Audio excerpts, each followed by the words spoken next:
भगवान हे कहाँ रे। मैले के भन्नु त, के भन्नु, मैले के भन्नै मिल्दैन अब। ठ्याक्क भेहिकलको छेउबाट फुत्ताउनु भएको छ बाटो नहेरेर। कतिजनाले त्यस्तो गर्छन् है, तपाईँहरू जस्तो कि एउटा भेहिकल रोकिरहेछ होइन, अनि तपाईँ त्यहाँबाट बाटो क्रस गर्न खोज्दै हुनुहुन्छ भनेपछि एकचोटि यसो टाउको निहुराएर हेर्नुपर्छ कि भेहिकलहरू सुई आइरहेको हुन्छ होइन।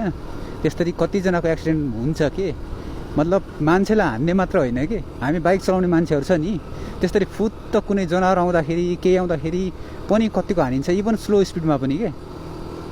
त्यो गर्नु हुँदैन त्यसरी। सो एकचोटि तपाईँ यसो बसको या त्यस्तोको होइन छेउबाट टक्क रोड क्रस गर्ने सोच्दै हुनुहुन्छ भनेपछि एकचोटि टाउको निकालेर यसो हेर्ने के, त्यतातिरबाट कुनै भेहिकलहरू आइरहेछ कि छैन यताउता भनेर। त्यसरी आकाशतिर हेरेर हिँड्नु हुँदैन है, त्यस्तो नगरिदिनु होला प्लिज।